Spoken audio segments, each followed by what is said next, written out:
Today, we are going to unpack the incredible story of Sri Lanka, a 5,000-year epic. It's this amazing tale of kingdoms, faith, and jaw-dropping architecture, all happening on one single, resilient island. So let's dive right in. From its very first settlements, Sri Lanka has just been a stage for some extraordinary history. We're going to look at its powerful ancient kingdoms, the centuries of colonial rule that completely reshaped it, and of course the journey to independence that defines it today. And through it all, there's this one central theme that just keeps popping up: resilience. Okay, so let's start at the very beginning, in antiquity, with the rise of these magnificent Sinhalese civilizations.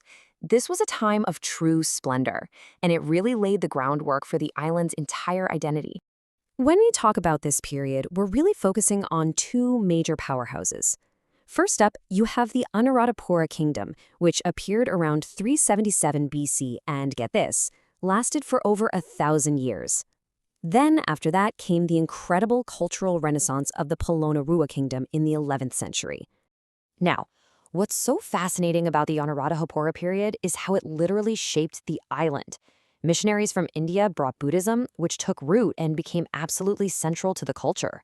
You had rulers like Dutugamunu who united the island, and then visionaries like Datu Sena who oversaw these unbelievable engineering projects. We're talking massive reservoirs and the awe-inspiring Sigiriya rock fortress.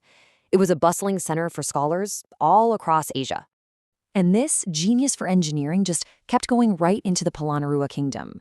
This quote from its most famous king, Parakramabahu the Great, says it all, doesn't it?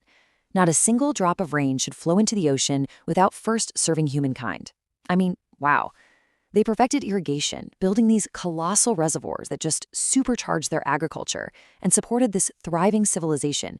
It was a true golden age. But, as is so often the case in history, that unified strength just couldn't last. After wave of invasions from South India, the great kingdoms started to crumble, and that led to a long, messy period of conflict. So, what does that actually look like for the island? Well, with no central leadership, it fractured.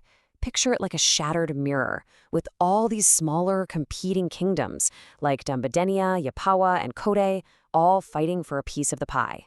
This constant state of conflict left the island incredibly vulnerable, creating a power vacuum that, as you might guess, someone was about to fill.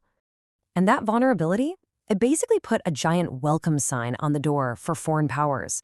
The 16th century was a massive turning point with the arrival of the first Europeans, and it kicked off nearly 450 years of colonial rule.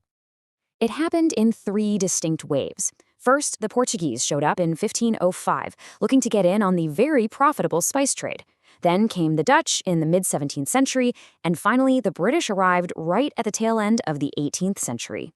It's really interesting when you break it down, because they each wanted something different. The Portuguese were all about the spice trade. The Dutch, they were obsessed with controlling the cinnamon supply. But the British, well, they had much bigger plans. They set up these huge tea plantations that completely transformed the island's economy, and they put an administrative system in place that would define its social structure for generations. And this is a hugely important moment. In 1815, the Kingdom of Kandy, which was the very last independent Sri Lankan monarchy tucked away in the mountains, finally fell to the British. For the first time in its entire history, the whole island was under the control of a single foreign power, a total game changer. As we jump into the 20th century, the tide starts to turn. After all these centuries of being ruled by others, the story now shifts to the fight for independence and, the massive challenges that come with building a brand new nation from the ground up. So, Sri Lanka gets its independence from Britain in 1948, becoming a republic in 1972. A moment of incredible hope, right? But that peace just wasn't meant to last. Deep-seated ethnic tensions between the majority Sinhalese and the minority Tamil communities just spiraled out of control, finally exploding in 1983 into a brutal civil war. For 26 long, devastating years, that conflict tore the country apart, leaving scars that are still healing today. So after the war finally ended, the nation had to start this incredibly difficult journey of reconciliation. The focus had to shift to healing these deep, deep wounds, helping people who had been displaced, and just trying to build some kind of foundation for a lasting peace. Which brings us right up to today. After navigating thousands of years of incredible highs and devastating lows, that legendary Sri Lankan resilience we've been talking about, it is once again being put to the ultimate test. Right now, the country is facing a severe economic crisis. And we're not just talking about numbers on a spreadsheet. We're talking critical shortages of absolute essentials: food, medicine, fuel. This economic collapse has sparked massive political turmoil and a deepening humanitarian crisis. It's pushing everything and everyone to the absolute brink. So here's the bottom line. From those brilliant engineers in Anuradhapura to the fierce defenders of Kandy, the story of Sri Lanka has always been about overcoming immense challenges.